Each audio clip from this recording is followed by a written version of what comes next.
magaceeda oo buuxa waxaa la yiraahdaa Aamina Cabdullaahi Kaariye waxa ay ku dhalatay gobolka Galgaduud sanadku markuu ahaa 1994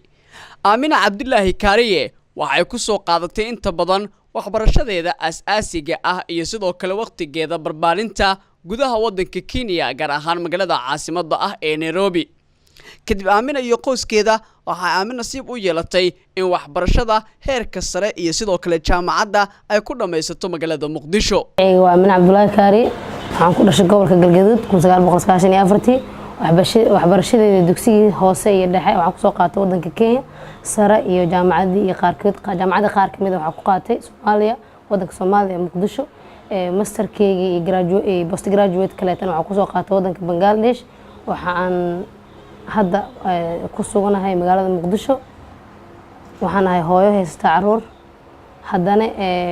intaas ay caruurtiisa ku guda jirtay filliga waxbarashada aan marnaba dhinac uga bixin waxbarashadeeda masterka waxay ku soo qaadatay gudaha wadanka Bangladesh Aamina Cabdullaahi waxa inta badan ilaa yaraanteedii ay aad ugu fikiraysay in ay horumaraan gabdhaha Soomaaliyeed isla markaana ay dhiirigeliso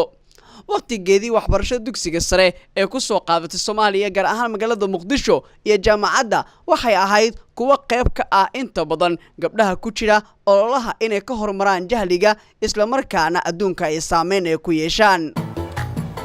hooyo waxbaratay waa bulsho waxbaratay magacaygu waa Aamina Cabdullaahi Kaariye waxaan joogaa wadanka Bangladesh waxaan ka diyaarinayaa heerkii labaad ee waxbarashada jaamacadda Daffodil International University Department of Public Health filliga RCH Reproductive Child Health aniga alxamdulillah waxaan dhalay 3 caruur ah waxaan dhalay 3 caruurta intii aan ku guda jiray waxbarashada Aamina Cabdullaahi Kaariye waxa hadda ay tahay mid inta badan ka shaqeysa isla markaana dhiirigelisa gabdhaha Soomaaliyeed waxay aaminsan tahay xigmadda ah in gabar waxbaratay ay tahay bulsho waxbaratay isla markaana gabdhuhu ay waxbaran karaan iyagoo ah hooyooyin isla markaana ay waxbarashada ay sii wadan karaan wax bay baran kartaa hadii ay haysto qof ku dhiirigeliyo waxbarashada waayo waxbarashadu ma ahan wax oo iska easy ah waxbarashada waa hawl adag qofkii waxbartay hooyada noqda dareemi kara sida anigoo kaleeto waxbarashada qofka markuu wax baranayo uuna yahay hooyo caruur haysto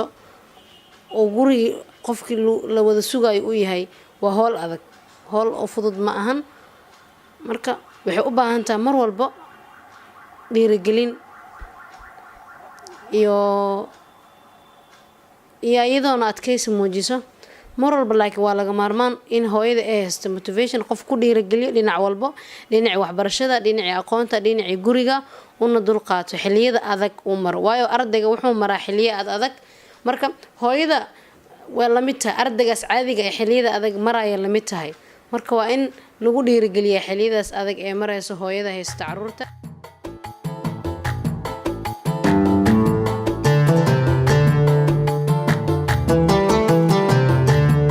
Aamina Cabdullaahi Kaariye waxay mararka qaarkood inta badan nolosheeda ay noqotay inay seminaaro aqoon kororsi ah ay ku soo qaadato dalka dibadiisa gaar ahaan wadankii wax ay ku baratay ee Bangladesh hadda Aamina Cabdullaahi Kaariye waa hooyo leh 3 caruur ah waxay sidoo kale ay baraka tahay 2 jaamacadood oo ku yaala magaalada Muqdisho waxay sidoo kale ay tahay mid qayb ku leh oo saameyn ku leh baraha bulshada iyadoo aad u dhiirigelisa gabdhaha Soomaaliyeed